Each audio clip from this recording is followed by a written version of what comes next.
On this episode of the Oklahoma Breakdown with Ikard and Lehman, presented by Riverwind Casino, the Oklahoma Sooners are your 2023 national champions in softball. We recap it all.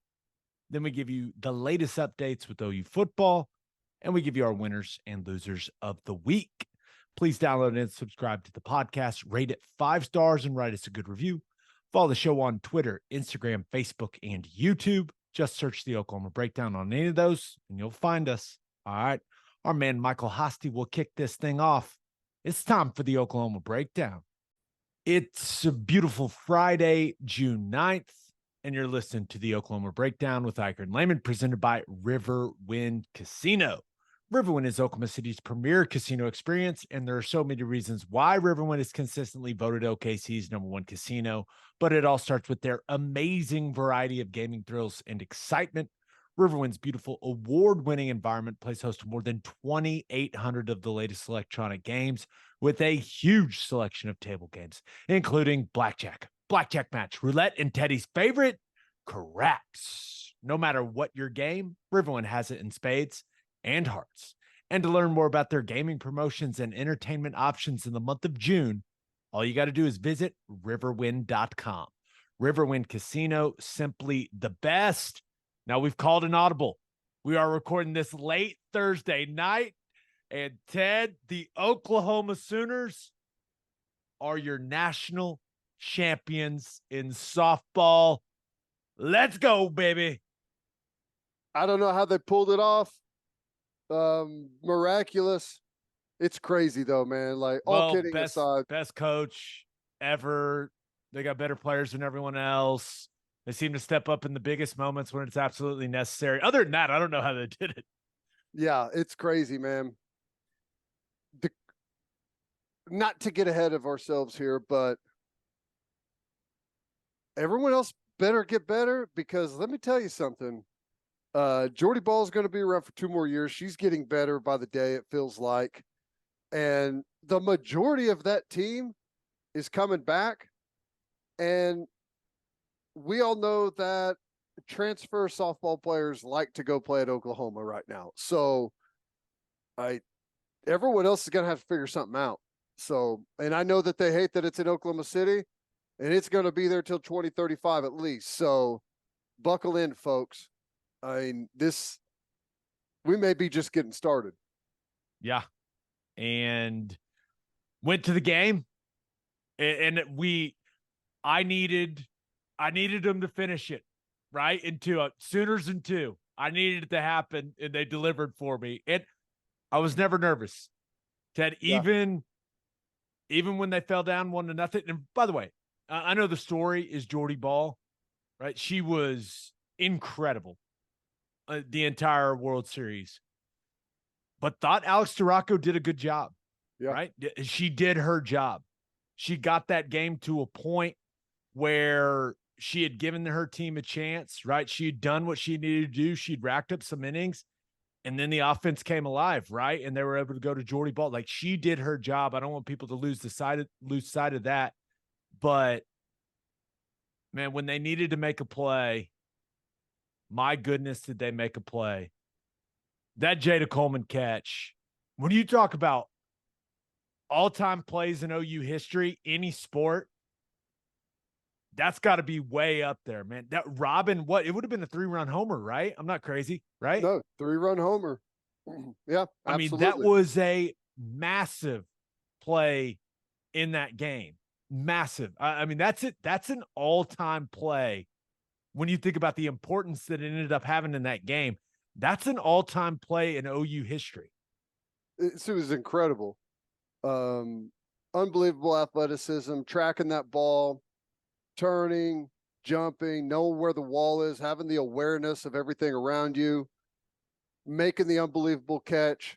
I was a little scared. She got so high that she was going to flip over the wall, hit her like in the low back. That's how high she was.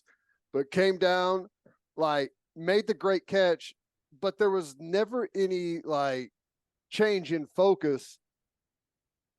Barely even hits the ground before she's firing that thing in to where the runners can't advance. It's just, she's amazing. And again, I say it all the time, defense. Their defense is incredible. And yeah, that's the play of the series. And, you know, Florida State did it the previous night, but like that game would have been totally different. Not saying that they wouldn't have won, like, you know, they still would have had a chance, but 3-run homer there would have made it. What was it at the time? Was it 1-0 at the time? No, it would have been. I think that would have made it 3-0. 3-0. It was before they hit their home run. Yep. Okay. Yeah. Yes, I have it in my notes. I was taking notes at the game like a loser. Coleman robs a 3-run homer in the bottom of the third. Okay. Yeah. Yeah. Incredible. Just great stuff. And it also led to one of the best tweets in OU history with Coach Venables slamming Billy Bowman. It was great. What do you say? Better ball skills than Billy Bowman? Yeah. Softball greater than football. That was good. And the thing that stood out, right? And the homer that Florida State hit, I didn't think she would hit it well at all, and the ball just kept going. Yeah, she just stuck the bat out there and kind of flipped it over the fence. Yeah, yep. But you're right. Let's not skip over the job Storako did, which not very many people, myself included, thought she was going to get the start. Right, so impressive by her. Goes out there, gives up 1 through 4, and as soon as they take the lead with those back-to-back home runs, it's Jordy's game. Right, and that was I don't know why I was surprised, and maybe I wasn't, but just a feeling in the stadium. Florida State homers, you're like, okay, there's a little nervous tension in here, but in true Oklahoma softball fashion, just answer right away. Back-to-back jacks from Sanders and Lyons. It was just like, okay, why did I doubt him at all? That's kind of what I was sitting in my seat thinking, like, why did I even doubt him? Why did I doubt him? And I think it just tells you everything you need to know about this team. Like, just took a punch in the face, maybe felt like they were backed in a corner a little bit, and just came out absolutely swinging. And once they got up by a run, I turned to my wife and I said, this thing is over. She was like, what are you talking about? I was like, Jordy Bahl is coming, and she is slamming this door shut. There was no doubt in my mind. I went and got a funnel cake and started celebrating. Hey, you know how good Jordy Bahl is? It's 3-1 going into the bottom of the 7th.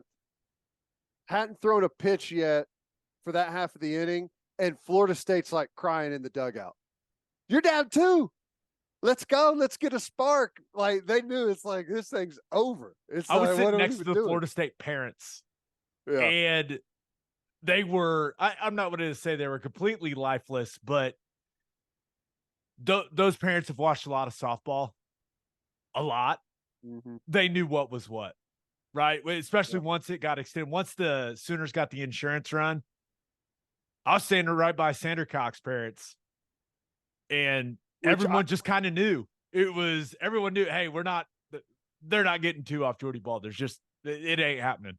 There's probably a groan in the stadium from FSU, because I imagine as soon as that second ball left the yard and they had the lead, I'm sure Jordy was up off the bench and headed to the bullpen to start firing some downrange. It's like, oh my God, here we go. Just incredible. And 2 years left. 2 years left. And you just look at the season as a whole, right? Now, the three-peat is incredible, of course, but this season, 61-1. You finished the year on a 53-game winning streak. I don't even know what to say about that. Like, that is, it's as good as it gets in the sport, right? And Baylor may always wonder, how the hell did we beat that team? Like, they'll be telling their grandkids about that down the line. But they were, I guarantee they were high-fiving tonight. Like, we did it. I don't know how, but we did it. It's like the opposite of the Miami Dolphins. right? Yes. They're like, oh no, we want them to beat everyone else. We're the only ones that have beaten them. Let's pop some champagne, guys. But yeah, what an incredible season. And you look at it, what, 5 of 7 now? Because remember, no Women's College World Series in 2020. That's true. So they've won 5 of 7. It's nuts. I mean, I saw this tweet dynasty. Earlier. Just like kind of this season. Seth Oliveras put this out there. 61-1 record, 28 wins by run rule, 501 runs scored, 59 runs allowed in 62 games, 117 home runs, 35 shutouts, only 19 errors on the entire season, 460 strikeouts in 386 innings, and the 53-game win streak. Just some incredible numbers, man. It's got to be, if not the one of the best seasons of all time in any sport. I don't think there's any doubt about that. It's got to be. Is it the best? And I'm not going to pretend like I'm some college softball historian, but is there a better season in the history of the sport? I don't think so. No, because no one's had that. I mean, you can basically just go with the win streak, the three-peat, and like that's it. The winning percentage. The funny thing is, it's like they should have been 62-0. You know, that's one of those things that's gonna be just like eat away at them. It's as great as everything was. You know, there's that one tiny little nugget there, but man, just incredible. I think the most impressive thing, one of the most impressive things in sports to me, is when the team that comes into the season, and you can apply this to any sport, the team that comes into the season as the heavy favorite just takes care of business and goes and wins it all. I think you've got the target on your front, you got it on your back, like everyone's gunning for you. The expectations are incredibly high. Sometimes they're just unfair, honestly, but you're able to get it done. And that's exactly what this team did, right? Coming off the back-to-back, everyone was gunning for them. And for them to put together the season that they did, it says so much about those women and that coaching staff, for them to be able to keep that level of focus and to keep pushing themselves to get better and to go finish the job, man. It's so damn impressive. Yeah. And, you know, they're amazing, and they put a ton of pressure on other teams, and you could just sense it. Everyone feels like they've got to play above themselves to have a chance, right? And that's a big benefit to them, but they live under a world of pressure themselves. You know, winning streaks, when you're going for records, when you're going for three-peats, when everyone expects you to just step out there and everyone's going to lay down for you and give it to you, and it's going to be easy. Like that pressure builds on them too, which I kind of feel bad. Coach Gasso hates that damn winning streak, and it's going to be waiting on her to start next season, man. You know, and it's going to be that whole thing all over again. I think she'll find a way to manage. I think she'll find a way to manage. Now, do we even need to talk about game one at all?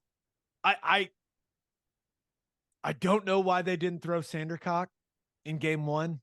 I continue to think, and I'm not a softball coach, I'm sure there was a lot of strategy and analytics involved in that decision, but I don't think getting smacked in game one, 5-0, builds the confidence for game two. I just don't understand that thought process. Yeah. Well, you know, it's a tough spot to be in. You know, traditionally you sell out for game one, right? In a 3-game series. Well, even bringing her in when it was 0-0 through, what was it, 3 innings? Yeah. Yeah. Even bringing her in then. You know, I I don't guess know. I guess like their hope was, and it had a chance of working out. We're not going to beat Jordy Bahl. We're just not going to. So let's see what we can do. Use multiple pitchers. See if we can make something, like find a spark, steal a win. But our best chance is whoever they pitch in game 2 against Sandercock is our best chance to get a win.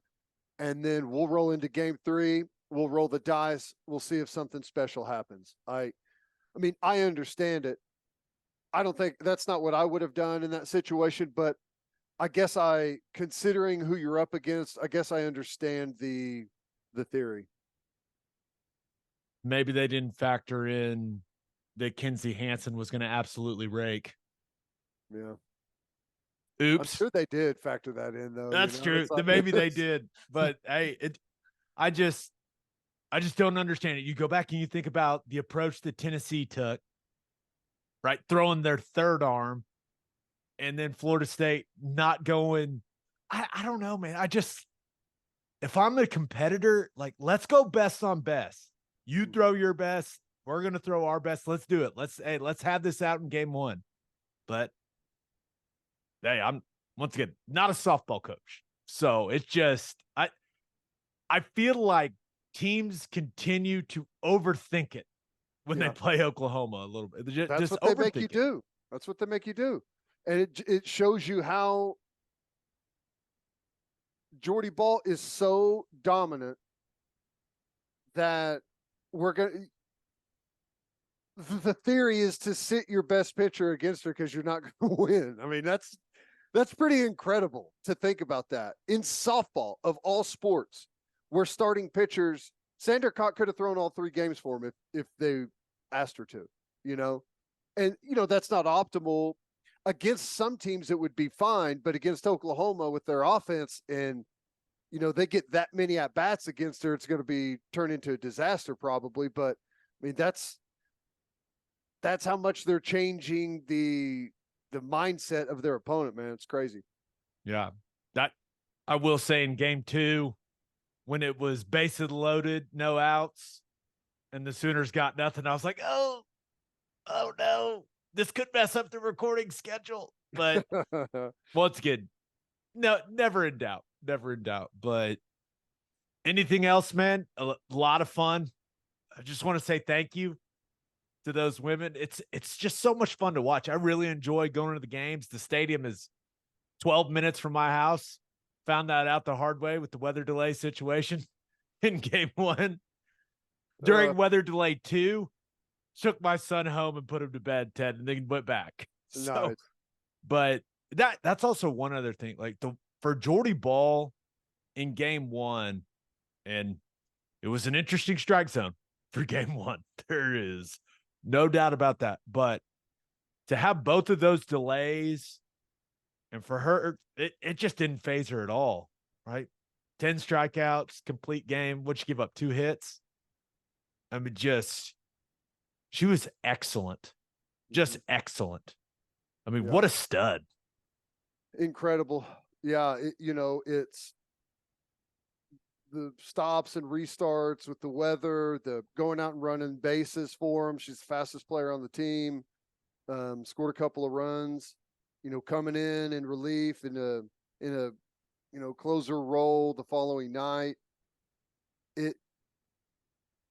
It helps confidence wise when at all times, even at pitcher, which is a little bit different, when you are the best athlete on the field. You are the fastest, you are the strongest, you've worked harder than anyone else, you've put in the hours. That's where the confidence comes from, and it oozes. It's awesome to watch. Get it for a couple more years. Yeah. Ain't mad about it. May not give up a run for the rest of her career. Nope. Not going to happen. 0 runs the rest of the way. Anything else? Can't wait till next year. Loves Field, baby. Loves Field, baby. Let's go. It's going to be so awesome. We obviously have to go to the first game played in the stadium. Oh yeah.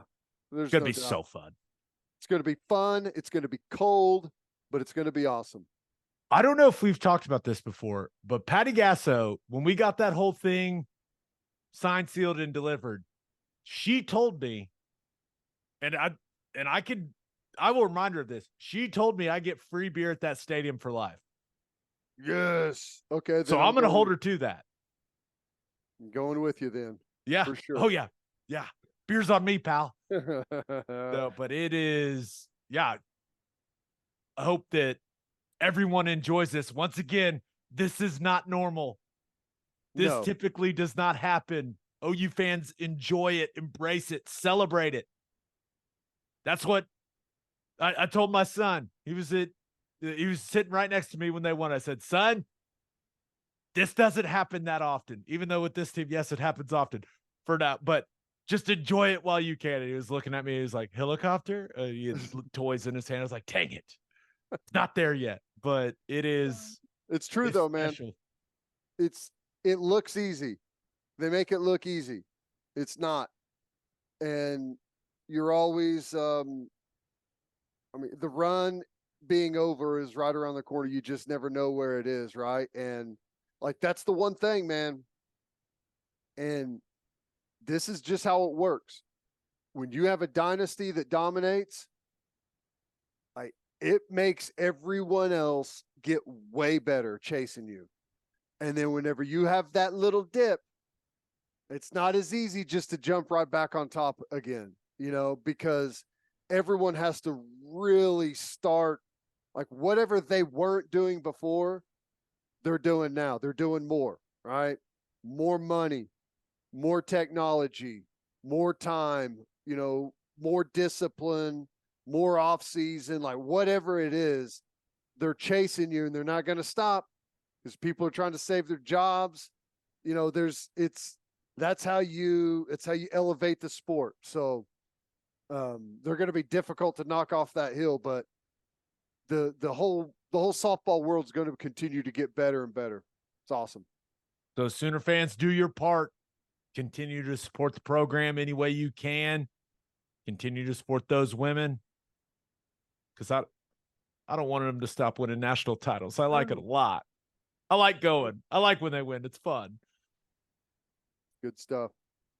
All right, let's talk some OU football. But first, Love's Travel Stops is now offering a nationwide 10-cent per gallon discount on gas and auto diesel. Just download the Love's Connect app and scan your barcode on the prompt on screen and watch that price drop 10 cents per gallon. Across the country, the Love's Connect app unlocks exclusive deals, can help any traveler plan their route or meal on the highway. So before you hit the road, be sure to download the Love's Connect app to save 10 cents per gallon and experience the country's best highway hospitality at Love's Travel Stops. Love's also has you covered if you forget your phone charger or headphones with an expanded mobile to go zone.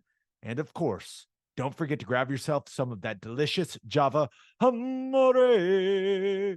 Opolis Clothing is the exclusive home for all of our Oklahoma Breakdown merchandise and is the best place to get your OU and OKC Thunder gear as well. If you want to live your life in buttery soft comfort, go to opolisclothing.com.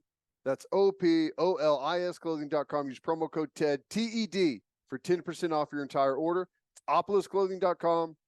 Use promo code TED for 10% off. Buttery soft and 10% off. And hey, you hungry out there? Well, then head to the garage for hand smashed patties, butter toasted buns, and ice cold beer. The food is fantastic, and it is the perfect spot to watch any big game. Visit eatatthegarage.com to find a location near you and order online from the garage in your neighborhood. All right. SEC, little update that I think you and I are excited about, right? So next Wednesday, SEC opponents for Oklahoma will be revealed. That's for 2024, of course. And we don't exactly have all the details, but we did have a planning session for a schedule reveal reaction show for Sooner Vision on ESPN Plus, Ted. We're getting it done, baby. It's awesome. That's great. It's cool. Content and it's going to be really cool. It's a big moment for us, man, for OU going to the SEC. Now, it's not like we are peons and we're going to some amazing conference and like we're just thankful that they're letting us in. No, that's not the feeling here. It's we finally get our opportunity to compete with, at the moment, what is the best conference in all of college sports. And it's going to be so fun. It's going to be great for the fans. It's going to be amazing for the players. The whole intensity of the season is going to be cranked up, and I can't wait for it. Yeah, so that's going to be a lot of fun, and we'll put, as we get all of the details, like the timing and everything for when that show is going to be, we'll put the details out on Twitter, but I'm pretty Live fired show, up for right? that. Fans, come on down to Rudy's. Yeah, it sounds like that. As far as I understand, it's going to be live show at Rudy's, and we are going to encourage people to come, and we're going to watch the schedule get revealed together and then kind of react to it. That's how I understood it. Yep. It's going to be fun, right? Like, who knows what the schedule is going to be? I think they're going to serve us up a couple of nice games, a couple of nice home games, a couple of nice road games. Like anything is going to be great, right? We'll take whatever you give us. And it's going to be exciting. And if you want to see jet lagged me, I land, I get back from Europe at 4:30 p.m. that day. Woo. And I don't know, we don't know the exact timing of when the show's going to be, sometime in the evening. Don't worry. Coffee. We'll be fine. But I may be a little delirious and I can't wait. You may have to parachute down out of the bird if you're running late. But no, it's going to be fun, man. I'm looking forward to it.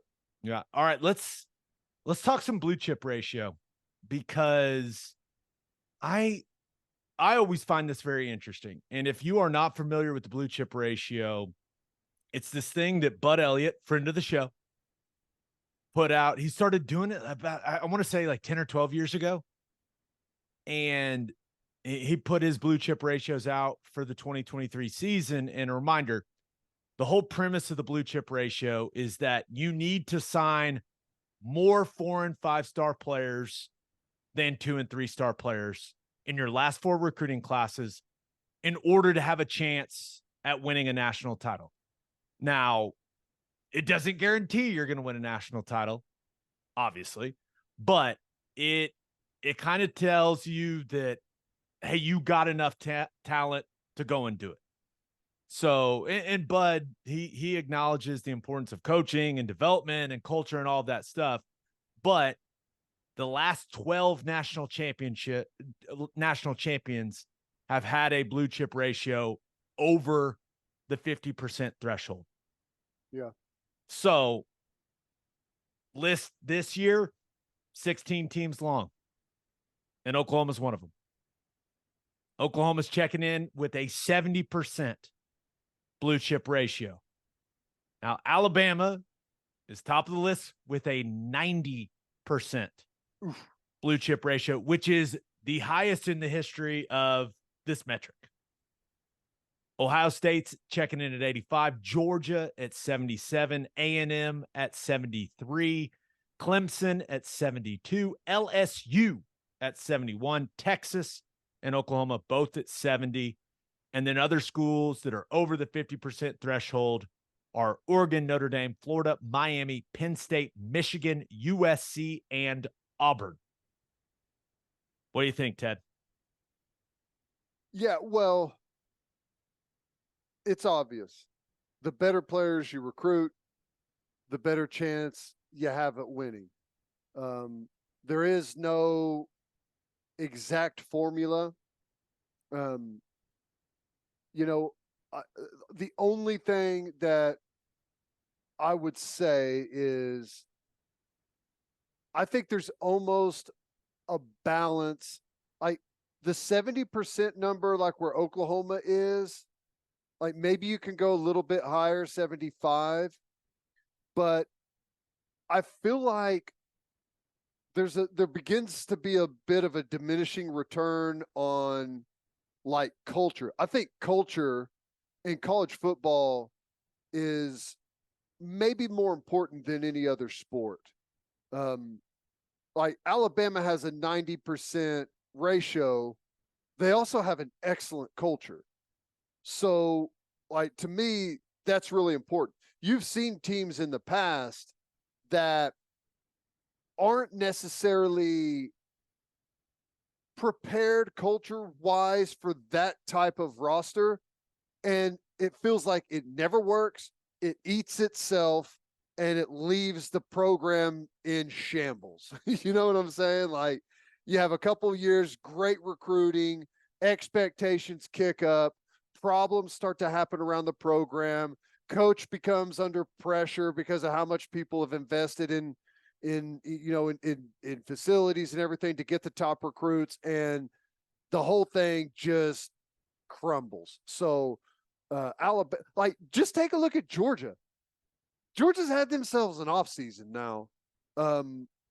Not to suggest that the culture isn't good at Georgia, but I think that that's something that you got to look out for, man. You've got to find the right balance. But ultimately, if everyone could have a 90% blue chip ratio like Alabama, they would do it, and culture be damned. Yeah. No, I hear you, but it's just when I see it, it's just a good reminder that OU's got a talented roster, man. It's not these aren't a bunch of bums. These are players that teams all across the country wanted. And I know that it is, it's hard to be it's hard to be that excited after what we saw a year ago, right? And maybe you're questioning the level of talent. I know we certainly have said it a lot. Like, this team needs to get more talented, especially at the line of scrimmage, right? But they've got one of the most talented rosters in college football. Yeah. According to the ratio, they've got tied for the 7th most talented roster in college football. So I'd like to see the breakdown. I feel like a lot of our blue chip players are like skill position players. Like, I think we've got pockets of high blue chip ratio and then pockets of low blue chip ratio. You'd like to have and we're getting way better. Like, our last recruiting class was incredibly balanced. Like, that's a little bit more where we need to be. And I think they've already balanced the roster out quite a bit, I mean, because yeah, like you look at Bama and Georgia, like, some those teams are the classic example of, they've got a lot of great skill players, but those teams are built inside out. right. And that's where my mind went when you see Alabama at a 90% and Ohio State at an 85 and Georgia at a 77. I wondered, okay, how can OU close that gap? Or let's say they can't, right? Just from a ratio standpoint. Let's say they can't get up to an 80%. How can OU close the gap between them and those teams? And the answer is pretty simple. Line of scrimmage play and quarterback play. Yeah. That's it. Right? If another team is collecting, right, and stockpiling more talent than you got to have blue chip difference making guys at the key spots. And that's O-line, D-line, and quarterback. That's where it all starts for me. Now, wide receivers become a huge deal. Corners become a huge deal. There's no doubt. But if you don't have a bunch of badasses at the line of scrimmage and an absolute difference maker at quarterback, you're not going to beat Bama and Georgia. You're just not if you're Oklahoma. Here's the part that I think gets really interesting.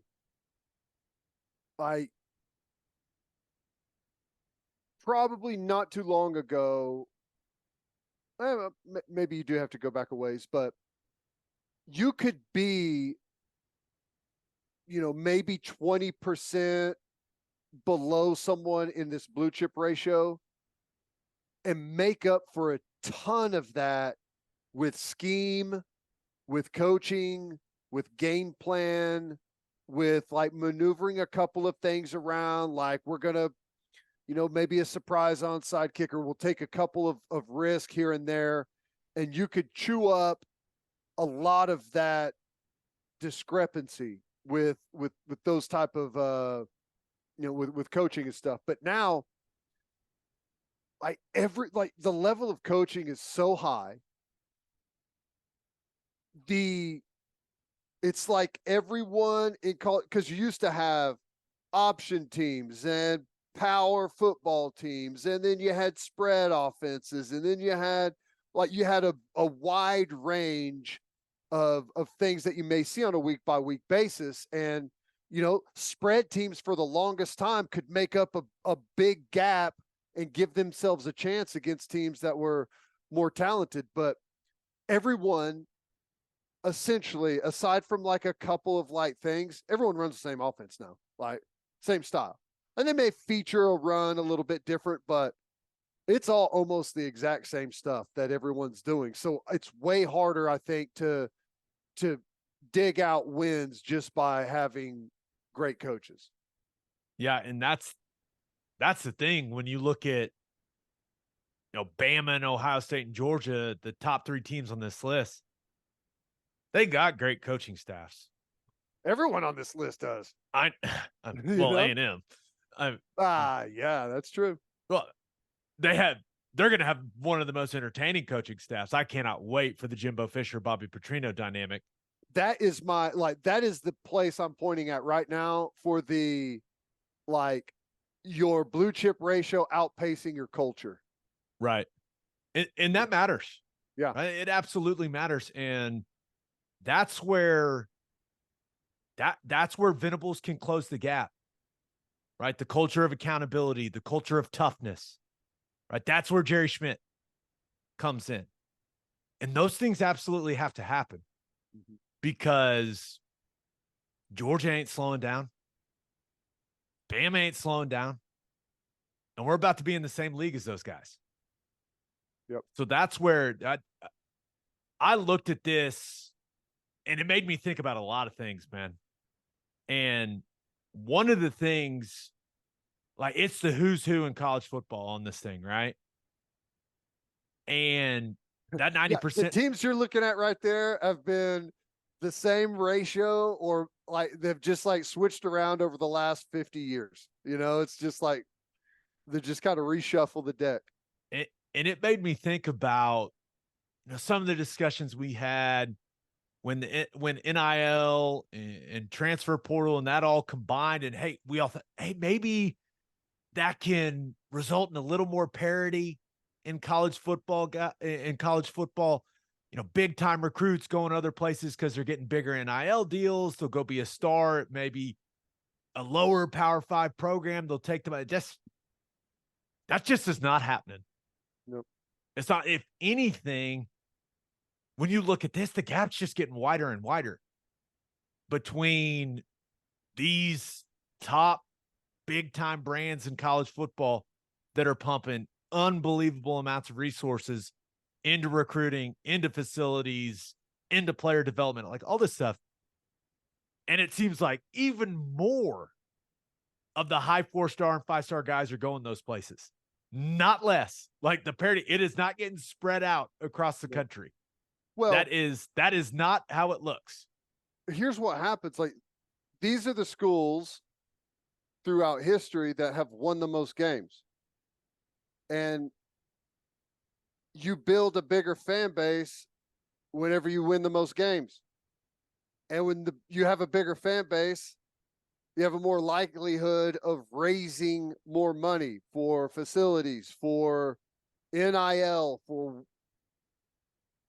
all the coaches that you've had to fire over the last 15 years, right? As you've won a lot of games, you have a huge fan base, and they're willing to invest in the program. It's hard to get, other than being lucky, maybe a Miami, that you've got a billionaire that just so happens to want to throw a ton of money in there. Like outside of that, it's hard to make up ground on anyone. It wasn't very long ago when teams didn't even lift weights in the offseason. And then someone did, and they got an advantage. And then everyone started doing it. And it's just like, it just builds and builds and builds and builds. It's an arms race that never stops. It's crazy. Yeah. Yeah. And Bud Elliott did do a separate graphic for the blue chip ratio where they took transfer rankings into account. So 24/7 Sports, they're ranking transfers, right? So they have their high school ranking, but then they adjust it for what they've accomplished in college. Right. And that's a separate ranking, and they factor that into the blue chip ratio. And I thought this was pretty interesting. When you do that for Oklahoma, right, you factor in what they've got for OU's transfers, and that ranking, it drops the blue chip ratio from a 70% to a 62%, which, hey, it's still over the threshold of 50%, that's the whole thing. Hey, if you have more 4 and 5 stars than 2 and 3 stars in the last 4 recruiting classes, then you have a chance to win it all. If you don't, then you don't. So I don't know if there's much to read into that, but I thought it was really interesting that it dropped that significantly. Well, I think it's because we've had Caleb Williams, Spencer Rattler, Hazelwood, like count the 5 stars that have transferred out. Yeah. And I don't think we've gotten any 5 stars transfer in. No. So not many 5 stars in the old portal. No. We got off to a bad start on that metric right there. Yeah. But it'll be hard for us to ever like catch up to what we lost out of that group of, when it was there 4 or 5 stars in that one class and they're all gone like that. That's going to be hard to make up. Yeah. But if OU fans hear the 90% number for Bama and go, wait, how are we supposed to beat a team? Just know that LSU team, that I want to forget that Peach Bowl so badly. That was not fun. We did not have a good time on that radio call, Ted. But just for reference, that LSU team was a 64% on the blue chip ratio. But what did they have? Some really good play at the line of scrimmage and an absolutely elite dude at quarterback. Right? So it's had a not hell impossible. Of a baseball player at quarterback. Yeah. You see him dropping bombs? Just hitting dingers. But then obviously we're talking about Joe Burrow. Clemson in 2016 was a 53%, right? 52%. But they had a guy named Deshaun Watson. Yep. Right? And then Clemson did it again in 2018. 61% blue chip ratio. Culture. Trevor Lawrence. Culture and quarterback. Yeah. Yeah. So you don't have to be in the 80s or now 90s. Bama's the first one to have a 90. Like it's a blend, but ultimately it's a good thing that OU's in this group. Because for the last 12 years, no one outside of this group, when you're looking at that metric, has won a national title. Now, there's been teams that have made the playoff, but no one's won it all. And last time I checked, that's the whole thing at Oklahoma, right? And that expectation is never going to change. So, 1 of 16. It's crazy. So I'm guessing Alabama has 8 players on their roster on scholarship that are not 4 or 5 star players, right? It's probably 2 punters, 2 kickers. Long snappers are killing the Tide. That's crazy. Yeah, it's signees. They don't factor in walk-ons or anything like that. It's a cool little metric that I do think before the season, I like to look at it because in all likelihood, the national champion is coming out of that group of 16 teams.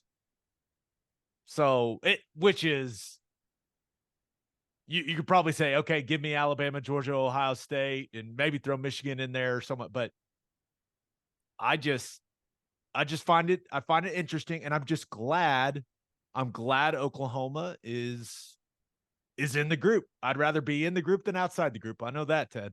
Yeah. Well, it's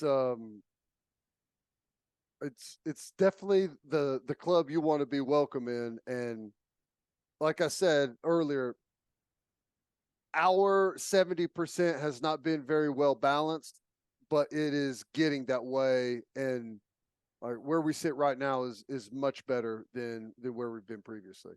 Yeah. All right. One more thing I wanted to hit. Athlon Sports, right? It's starting to be that time of the year. Preseason magazines, baby.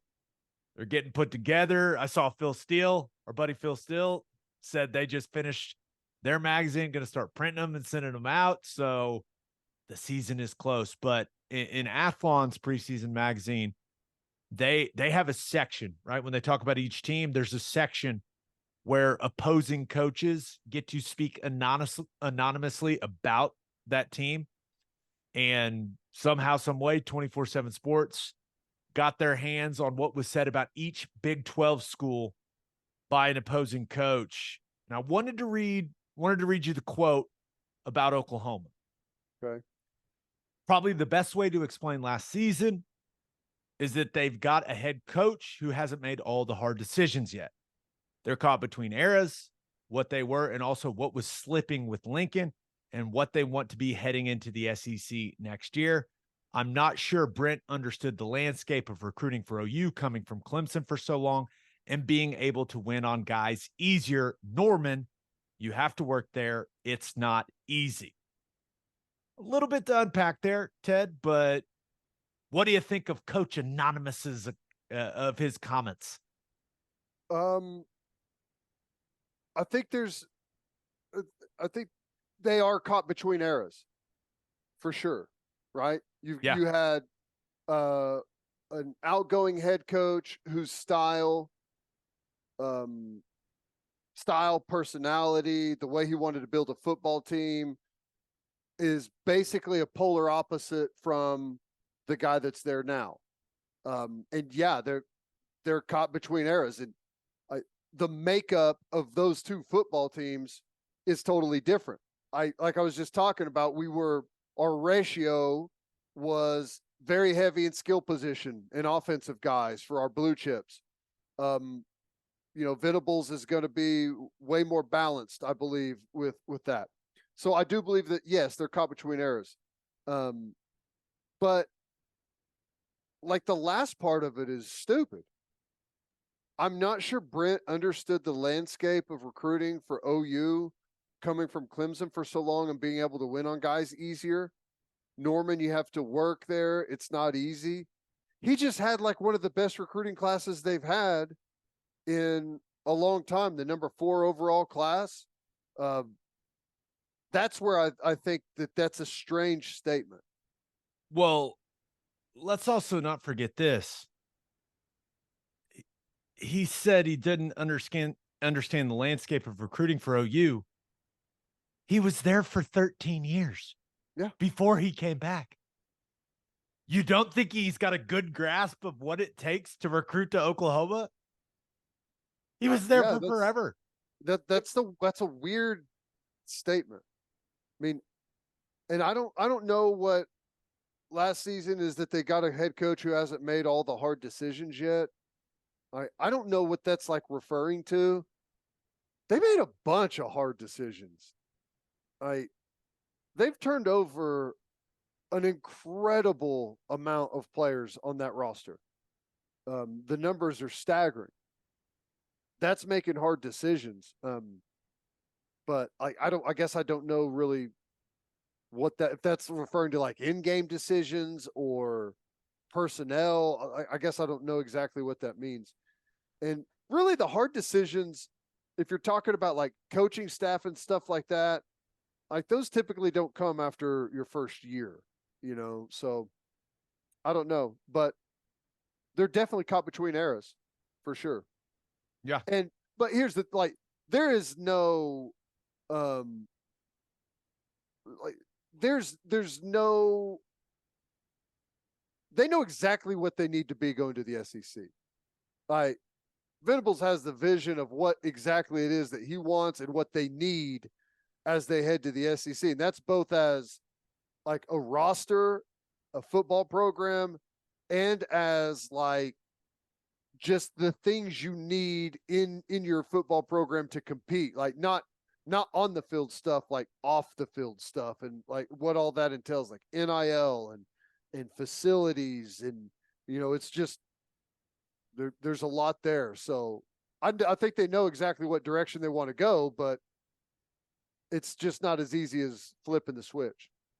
Yeah, and I think that I think Jeff Lebby also with his time in the SEC, and Joe John, right? He spent time in the SEC as well. I think Lebby's experiences at Ole Miss, I think that his knowledge of what it all looked like when he was there and how he's relayed that information to Brent, and how Lebby's taken charge of, some of those things and has really spearheaded some stuff that's been very productive in recruiting for Oklahoma. I think that's been a big piece as well, and has this whole thing moving in a positive direction. Who do you think it was that said that? I don't know. I thought about it for a while, but Campbell? Are they head coaches or coordinators or? Campbell would never speak to a reporter. Zero chance. The guy, yeah. I don't even think I've ever heard the guy do a radio interview. So it's probably coordinator then, or I don't know. I'd like to know though. Call Athlon Sports. See if they'll squeal. What are the chances they just flat out make it up? That would be so fun. I'd be so good at that. Yeah. It's like, hey, would you like to be an anonymous coach and give us random quotes? Yes, sign me up. You want me to stir up some issues, or do you want me to just kind of just dip the toe in the water just to get people thinking is really what you want to do? That's funny. Yeah. I don't know, but I thought it was interesting. All right, let's finish up with our winners and losers of the week.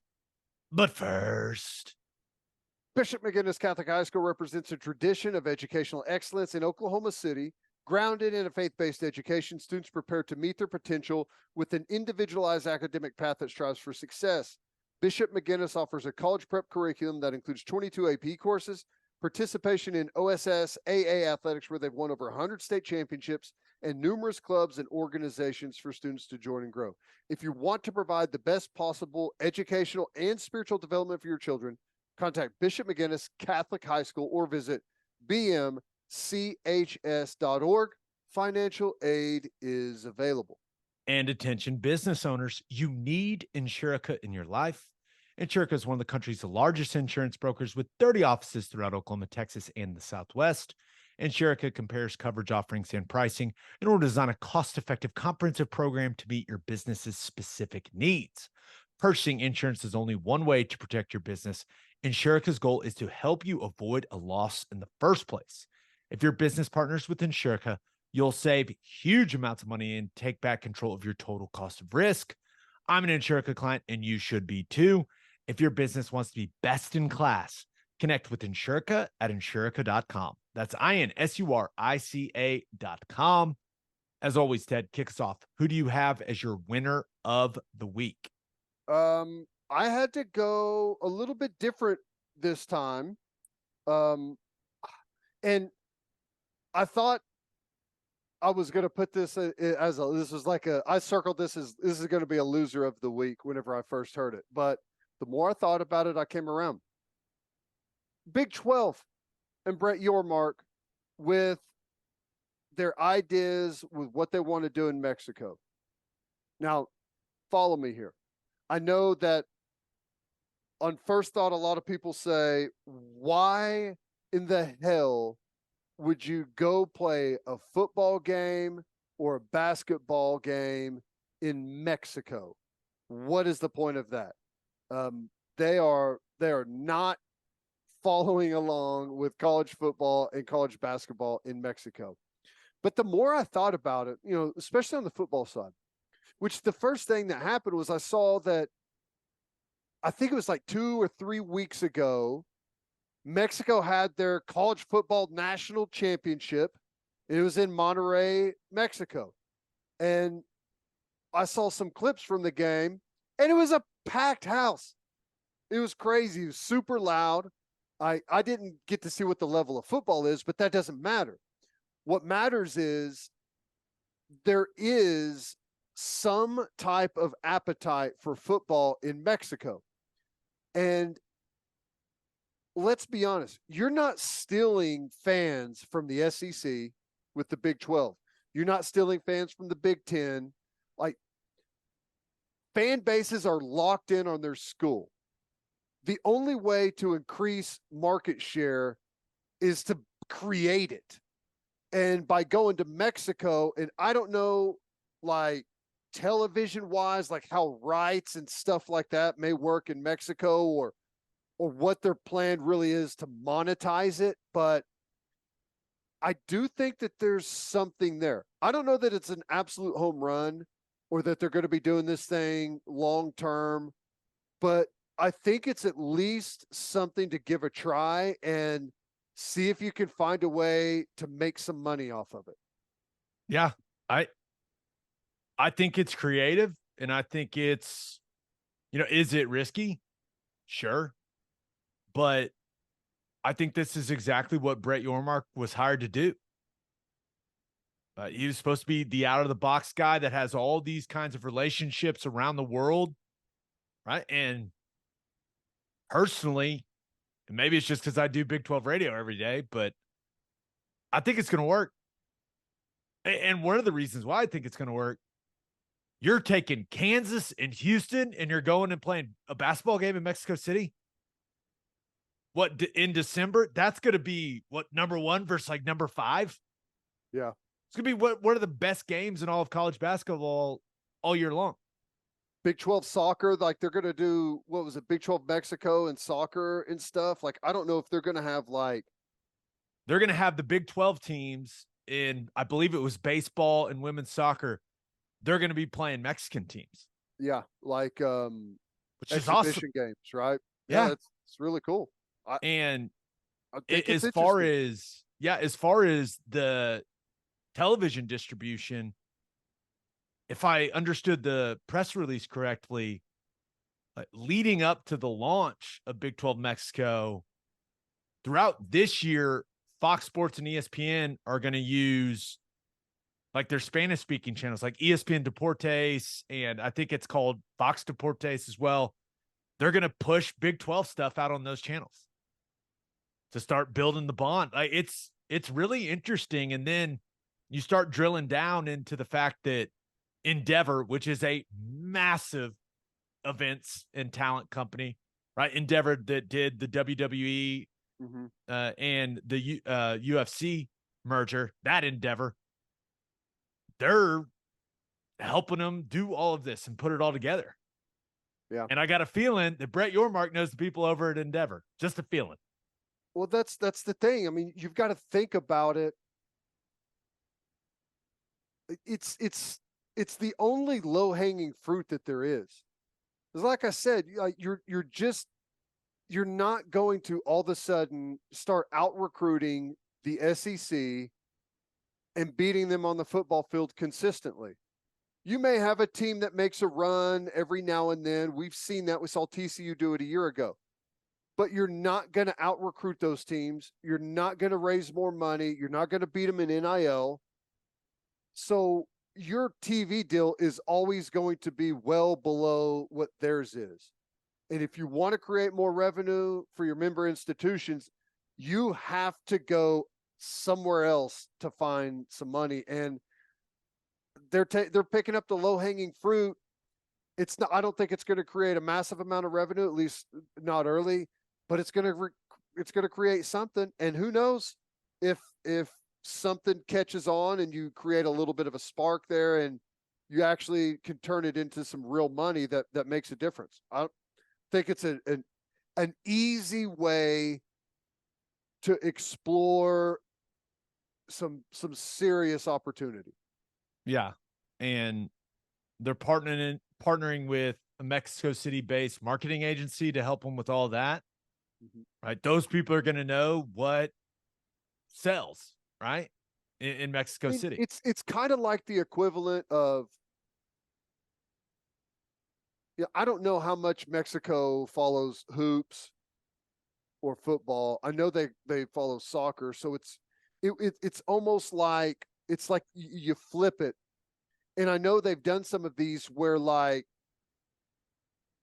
Manchester United will come through and play some exhibition games or friendlies, and people like go in droves to see that, right? Because you just don't get the opportunity.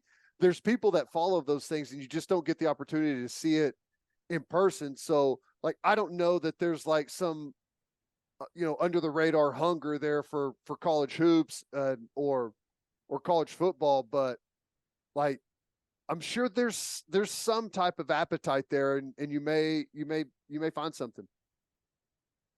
I'd be down. You want to go do the radio call for the Monterey Bowl in 2026? Where is Monterey? No clue. No idea. I'd prefer to do it in Cabo. Yeah, sign me up. But yeah, let's go. Let's do it. I'm down. We'll call Estridge, see if he can make it happen. But in all seriousness, I think it's an out of the box creative idea. And if the Big 12 wants to close the gap between them and the Big 10 and the SEC from a revenue standpoint, they got to get creative, man. And this is certainly creative. And there's also 22 million people in Mexico City. So yeah, no kidding. You don't have to get a large percentage of the population to come watch the game. You just got to fill the stadium, No doubt. And last thing I'll say is, if you want to continue to grow, and you have to continue to grow, it's no secret why the NBA they're doing everything they can to go international, right? To get more international.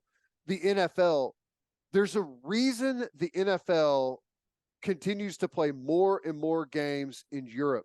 They're trying to expand the sport and expand viewership, because it may change in the States from one year to another ratings wise, but it's just like moving a little bit. If you really want to change the bottom line, you got to go add millions of people somewhere else. And that's outside of our borders, because everyone right now is they watch what they watch. So yeah, that's what everyone's doing. Yeah. I can't wait to see how it goes. I really can't. All right. Who do you have as your loser of the week? I thought this was hilarious. There's no bigger slam or insult than when someone, like, you say something about someone and they say they don't know who you are.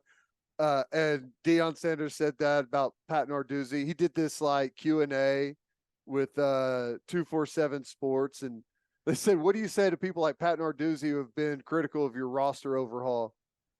And I think the answer is like really good. He said, what was his situation when he came to Pitt? He had a different situation than me. He's not mad at me. He's mad at the situation in football now that allowed his best player to leave a year ago. He's not mad at me. He's using me to shoot bullets at another coach who he has an issue with. I don't know who he is. If he walked in here right now, I wouldn't know him. I thought that was just a great answer. And like, there's not a whole lot you could say back from that if you're Pat Narduzzi. What do you say if you're Pat Narduzzi in that situation? Because you absolutely know, especially with how outspoken he's been on some of this stuff. Someone's going to ask him about it. Oh, yeah. And there's going to be a camera in his face. And I want to see his reaction real bad. That's honestly, it's a great answer, though. It's like, he's not mad at me. He's mad at the state of college football, like what we're in right now. And Lincoln Riley. Yeah. And he's mad at Lincoln. Yeah. But no, that is great. Pat Narduzzi had to see that and go, damn it. What do you say? It's Deion Sanders. What do you even say? No Everyone knows comment. who Deion Sanders is. He'll turn it right back around on you. It may be something that's good. It may be something that's not, but everyone's just going to go, ooh. So you just step away. Oh, I hope Narduzzi does the exact opposite. I hope he comes guns blazing right back. He might. We need the content, Ted. Come on. I know. Let's do it. Let's go, Narduzzi. Come on, Narduzzi. Light that fire. Let's go. All right, let's get to my winner and loser. But first, John Vance Auto Group has been serving Oklahomans for 40 years. Family owned and operated. They got 9 full service dealerships in Woodward, Miami, and Guthrie. No matter what your vehicle needs are, John Vance Auto Group has you covered. They carry domestic brands such as Ford, Lincoln, Chevy, Buick, GMC, Chrysler, Dodge, Ram, Jeep, and Wagoneer. John Vance Auto Group's goal is to give unequaled service and to exceed customers' expectations in every way, which is why they have their lifetime loyalty program. Here's how it works. Buy a new or used car from them. All you have to do is get all the manufacturer recommended maintenance done at the Vance dealership. And if something goes wrong with the components of your engine, transmission, drive, axle, or transfer unit, they'll cover the repair costs. It's a great deal. You can browse their entire inventory or find the John Vance dealership near you at vanceautogroup.com. And First Fidelity Bank is a full-service financial institution based in Oklahoma with tailored solutions for all your personal and business needs. Checking accounts, saving accounts, home loans, and much more. They do it all. Whether it's online banking from your computer or mobile banking from your phone, everything is stress-free with FFB. Making mobile deposits, paying bills online, and moving money to different accounts could not be easier. Ladies and gentlemen, make your life easier and go bank with First Fidelity Bank. Visit ffb.com for more information. All right, for my winner of the week, thought about going with Notre Dame fans. Notre Dame football fans. Ted, they love nothing more than being independent. They want nothing to do with the conference. All you got to do is talk to one. They'll let you know. They don't need a conference. And the news that their athletic director, Jack Swarbrick, will step down in 2024, and he will be replaced by NBC Sports Chairman Pete Bavacqua is what I'm going with. Bavacqua? Yeah, that's right. Nailed it? Maybe you have the wrong emphasis on the wrong syllable. You know what I just realized? Did we skip birthday shout-outs? Yeah. Okay, I'm going to scroll up. We got to, I mean, we can't not do them. Yeah, I didn't know if those were left over from previously. Oh, no, they're new. They're fresh. Okay. Thank goodness I remembered. Yeah. I was so excited about OU softball that I just blew right through it. Yeah, well, it happens. That's what national championships do to you. I mean, it is what it is. All right, birthday shout-outs real quick. Happy first birthday to Paxton Garrell. Happy 7th birthday to Jackson Wilson. Happy 29th birthday to Sheldon Lee. And happy 55th birthday to Jim Stone. Okay, back to Notre Dame. So Jack Swarbrick, their AD, announced he's going to be out early 2024. NBC Sports Chairman Pete Bavacqua is taking over. And I got to assume he's taking over because he's there to get Notre Dame a new sweet TV deal. And when you hire a guy like that, doesn't seem like he's going to be interested in taking them into a conference. He's there to get the best deal put together that he possibly can. I'm assuming, since he's coming from NBC, that it is going to be with NBC like it has been. But the ACC is the big loser in all this, right? That was their hope. They're in that terrible TV deal. It's like, what if we can lure the Irish? It ain't happened. Bavacqua, very instrumental in getting the Big Ten TV deal done with NBC. Just something to remember. But thought it all was pretty interesting. That is interesting. I wonder what their TV deal is going to look like, because it's been pretty crazy that they've been well behind what most other major conference schools get. And it's just going to be very difficult for them to continue to remain competitive. They've done a really good job, but I think it's going to be harder and harder with less money. I'm interested to see what that deal becomes. Yeah, no, it's certainly something to keep Right? our eye on. Even if it's a $50 million a year deal, you're still going to be losing what, 20 plus million a year to your competition. That's hard to deal with, man. The price of independence, Ted. Yeah. The price of independence. Can you put a price on not being in a conference, Mr. Lehman? Can you? Well, Notre Dame people love that, man. They maybe really not do. for Notre Dame, but for me, you sure as hell can. I can put a price on it. I hear you. I also thought about going with Nikola Jokic. He's the best basketball player in the world. Nuggets up 2-1 now.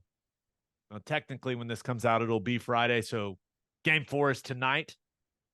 Who knows what happens? But Jokic 32, 21 and 10 in game 3. And I think he's king of the castle in the NBA. I don't think anyone he's not as athletic as Giannis, obviously, but damn, he's good, man. He's the best player in the NBA. He's better than KD. He's better than Giannis.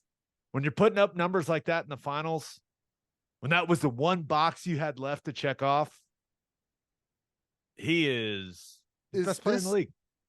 I agree.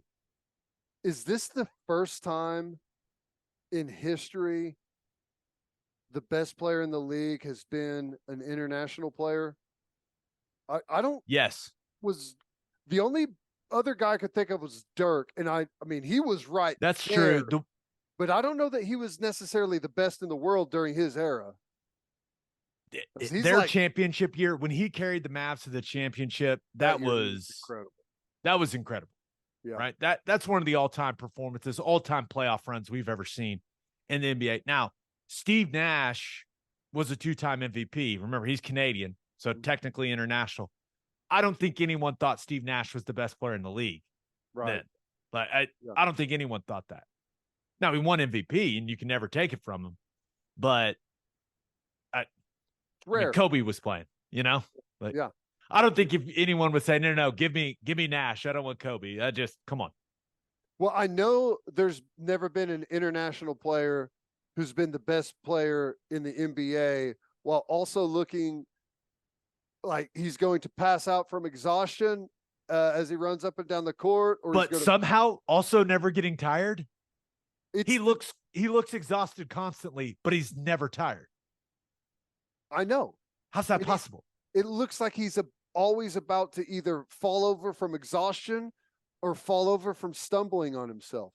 Yet the ball finds someone that's wide open for an easy bucket, or he makes the shot. It's incredible. His decision-making with the basketball, I won't lie, I've been showing Cam clips. Like, hey, watch this guy. You're probably going to be ground bound like this guy. This is how you hoop, son. Look at how it look at this. Look at the anticipation. Look at the vision. When he gets a mismatch, look how he goes and he attacks. You got it. Now, my son's probably not going to be 7 feet tall, but still good to start him young. He plays beautiful basketball, man. It's really fun to watch. I really enjoy it. It looks weird, man, but I really enjoy it. I need to send you this. There's this kid on Twitter. I think it's Twitter, maybe it's TikTok, but I see it on Twitter. And him and his friend like imitate all of these NBA guys, and they were doing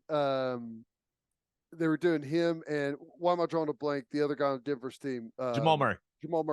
It was like, this is this is Jokic and Jamal Murray. So it's like Jokic and Jamal Murray be like, and then it shows this video. Dude, it is so funny. It's hilarious. I'll have to send it to you. He does a perfect Jokic. It's great. Jamal Murray, also very good in game 3. Yes. And got a little court burn. 30-point triple doubles? Yeah, just a couple of them. No big deal. Also, Jamal Murray, now, I don't know if you saw court burn on his hand, shaped exactly like the state of Oklahoma. How about that? Huh. I don't know what it means. That's not easy to do. No, not easy at all. And if you haven't seen it, go look it up, people. Looks exactly like it. So is he a free agent coming up? Is that what that means? I don't know. Yeah, no. Unfortunately not. We'd he take ain't him. Going nowhere. Yeah. All right, but my winner of the week. We don't talk much soccer on here, man. Messi. It's crazy. Leaving PSG, has signed with Inter Miami of the MLS. Turned down Barcelona, or if one of your friends studied abroad there, Barcelona. And also reportedly turned down $1.6 billion from the Saudis. That's crazy. Which is just an insane power move. But it does sound like he's getting some pretty sweet stuff for signing there with Miami. I saw, according to ESPN's Jeff Carlisle, I guess he's got the option for some part ownership. And remember, Beckham owns a big piece of that. David Beckham is the one who owns the whole thing. The whole thing. So when he signed his contract, is it like $25 million or something like that? In order to get him, he had an option to buy a franchise for $25 million. And at the time, they just had 16 teams. Now they've got 29, I think. And the team he bought for $25 million is valued at $600 million. That'll work. And I wonder what it's valued at now with Lionel Messi. Yeah, you see the ticket prices? Yeah. They also got 5 million Instagram followers in like 24 hours. 5 million more. Yeah, that's right. Because doesn't Messi have like more social media followers than anyone in the world? Well, it's either him or Cristiano Ronaldo. Yeah, maybe I'm thinking of Ronaldo. It's them too, though. Yeah. But so he's definitely going to be in the ownership, right? Mm-hmm. He'd be stupid to turn that down. And then I guess he's getting a cut of new subscribers that subscribe to the MLS streaming thing on Apple TV Plus. Like there might be 1 billion people in the world subscribe to it.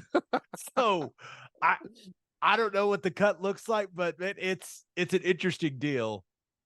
And I saw some of the quotes he put out, and it's not technically a done deal, but he's announced it publicly. Like, I don't think he's going to back out of it or anything like that. But it's so interesting because the quotes, it basically makes it sound like he wants to live a normal life. And in America, people just don't care about him and soccer as much. And he likes that. That was kind of me reading in between the lines. You know, it is interesting.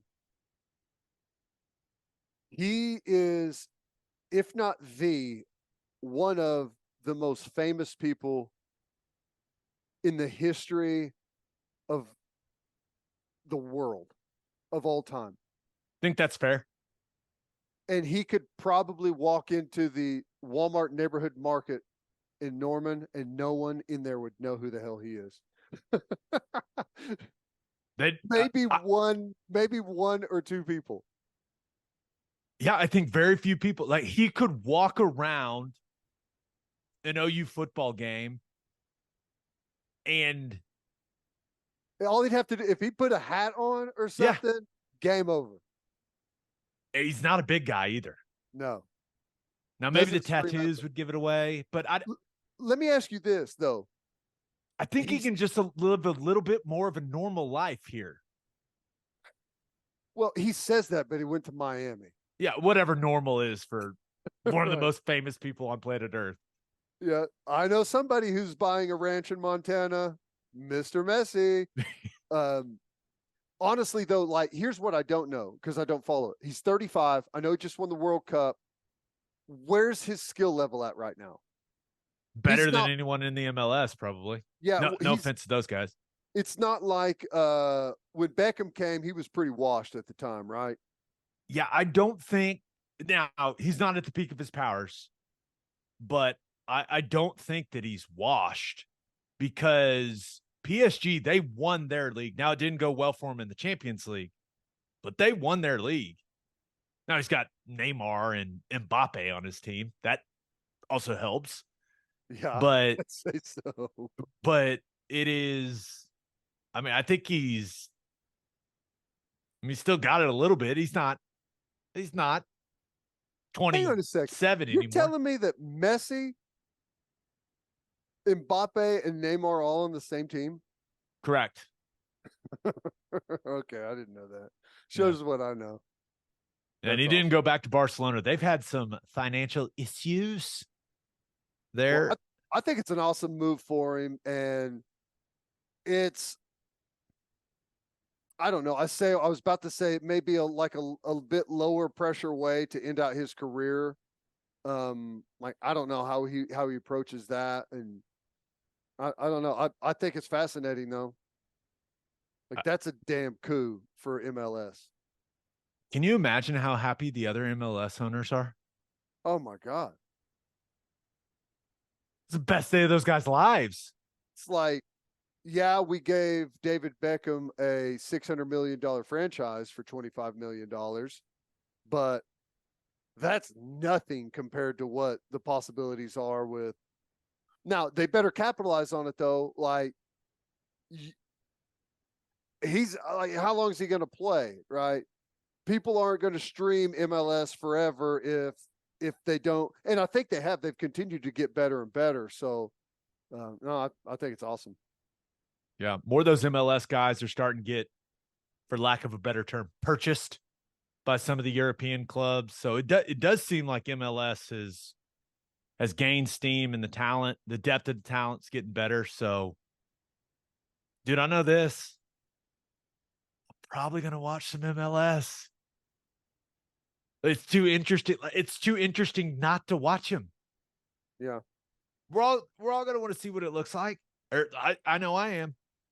What is OKC still trying to get a stadium built? Yeah, that's part of that maps for MLS. Well, I know they tried, and it was like they kept like beating it around. I just didn't know where they were at on. I hadn't heard anything in a while. We'll check in with our buddy Mayor David Holt, see what the latest update is. Need to. Yeah. All right. For my loser of the week, thought about going with whatever the College Football Players Association is. I don't know who these people are. Just stay out of the way, guys. Stop telling these college football players not to take the money for the EA Sports College Football video game. Stop it. Stop it. You're trying to ruin it for all of us. $500 is fine for them. You're so annoying. Stop it. Leave it be. Damn it. Let's start something that's called, like, what are they called? The College Football Players Union. Like, we could call ours like the Podcasters Union of America. Something, and we'll just like release something that says all the players are actually going to take the $500. We've advised everyone to take the $500. There's nobody in the College Football Players Association. There's nobody in that. Like, what is that? Who are they advising? I do not know. All I know is they're giving bad advice. They're not employees. There is no union. There are no benefits. There's nothing there. They don't advise shit. Right? Correct. It's just some group of people releasing a statement. Yeah. Because pretty much every college football player I've seen has said, no, I'll take the $500 and be in the game, please. Yeah, I would like to be in the game because it's awesome. And that's the thing, man. Just give us the game.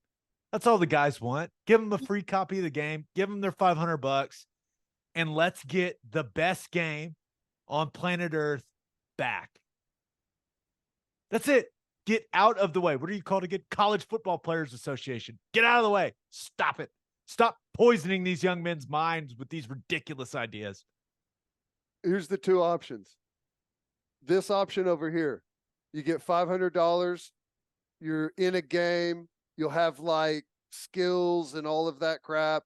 It'll be cool. Like you can play, as yourself or as your teammates. It's awesome. The other option over here is that they make the game anyway. You're not in it. You get no money. 7 seconds after it's released, everyone like has these uploaded rosters anyways, and you've got nothing to show for it. Just take the money. Take the money. They're going to make it anyways. And there is nothing more fun than arguing in the locker room with the guys on your team about everyone's rankings. Right. Whether it's right or wrong, Ted, my senior year, I was one of the few guys that was in the 90s, and it literally gave me street cred in the locker room. Wow. Yeah. That's awesome. Yeah, it was pretty awesome. I felt really good about myself. Now, they made my arms way too big, but I wasn't mad about it. But I was like, yeah, it was legitimately a talking point in the locker room.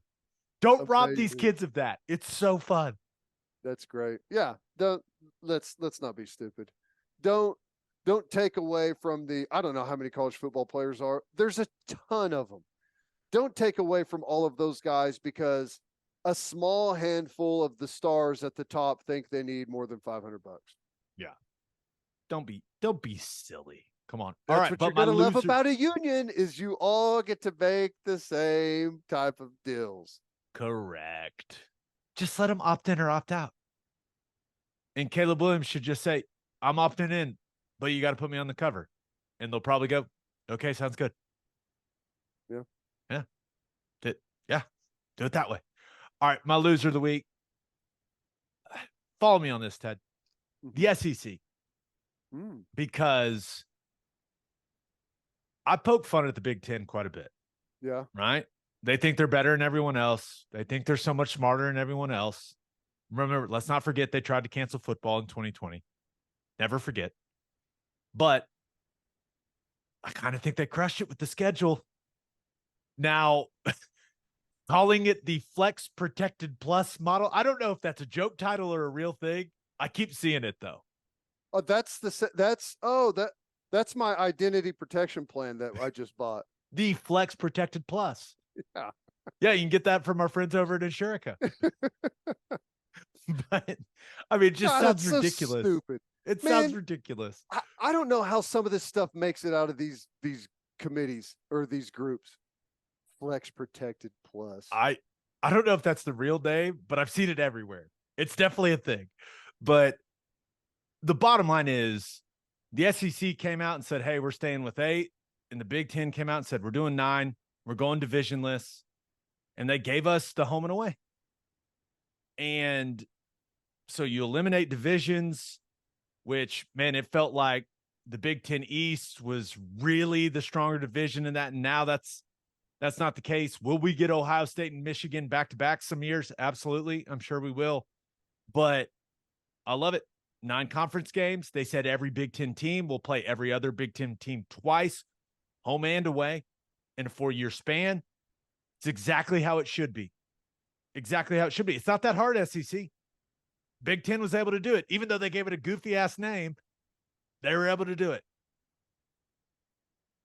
Not that hard. They have eliminated themselves from winning a national championship in 2024, 2025, though, with the 9-game conference schedule. If history holds. No, I think it's not Bama having 90% 4 and 5 stars. It's the 9-game schedule. You're right. You're right. It's that Vanderbilt game that they're going to add. It seems so simple, doesn't it? Yeah. Everyone in the conference plays everyone every home and away every 4 years. Every kid gets to see every stadium in the conference.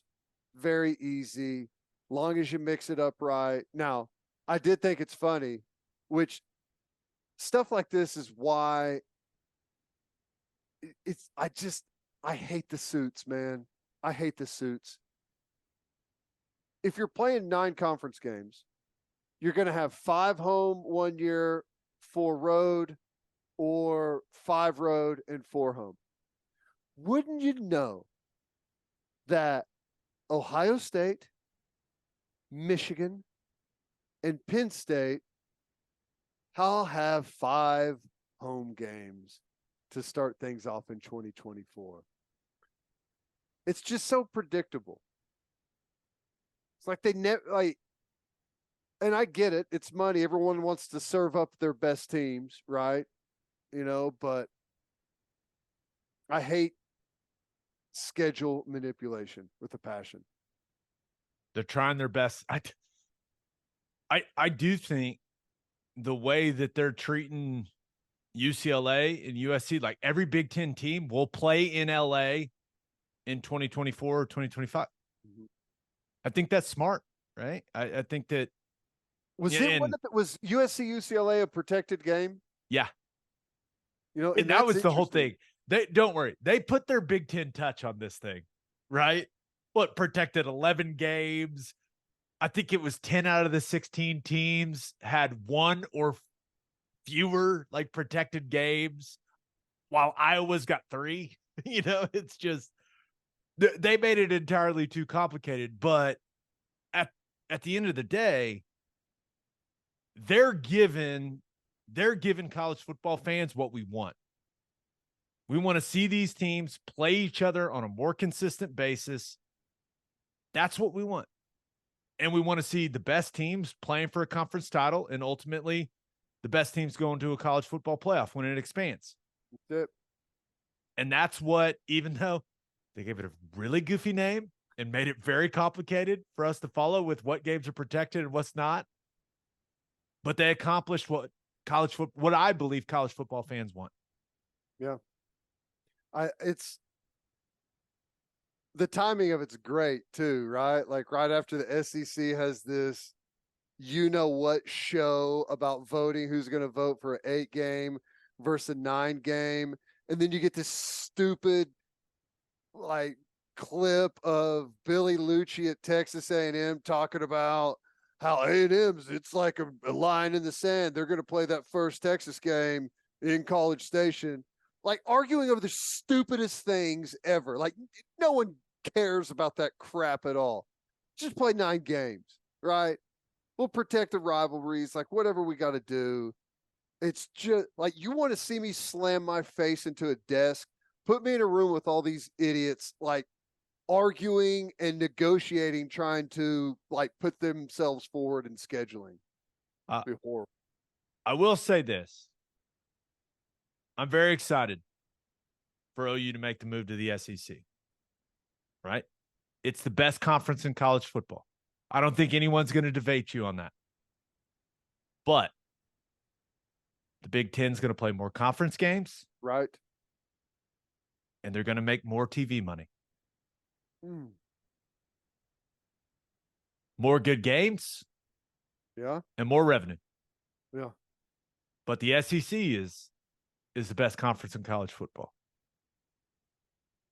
Okay.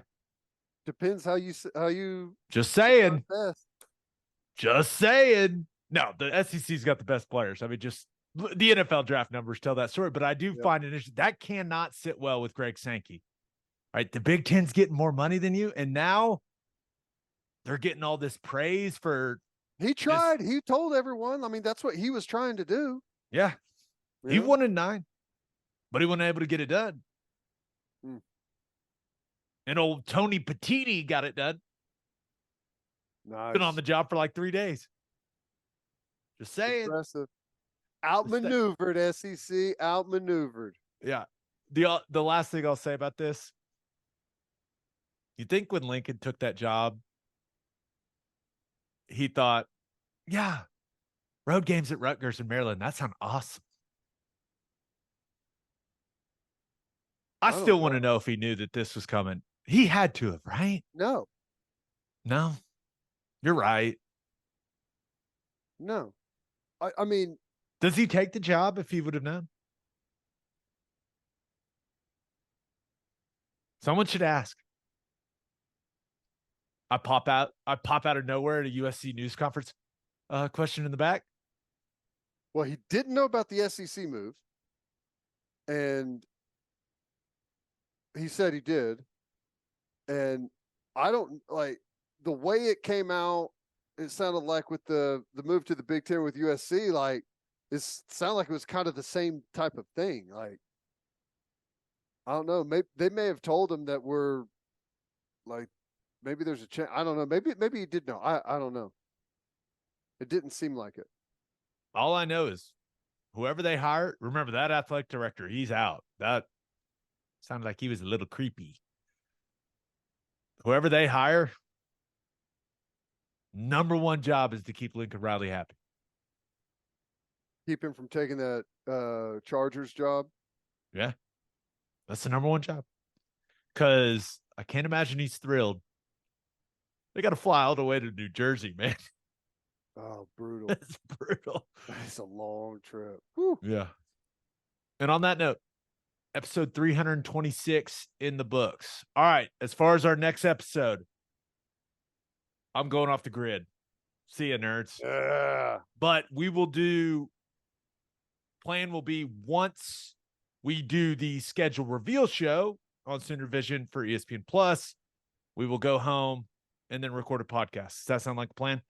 Sounds like a plan to me. So late next Wednesday night is when I would assume the next podcast will be in your feed. Congratulations to OU softball. Just awesome, ladies. An incredible run. Thanks for letting us witness it. It's awesome. Awesome. Awesome. You can hear Teddy from 3 to 6 on 94.7 The Ref. You can hear me on Sirius XM Big 12 Radio, channel 375. Hope you all have a great weekend. Till next time, we appreciate y'all for listening. Do what you always do, Oklahoma. Take care of each other.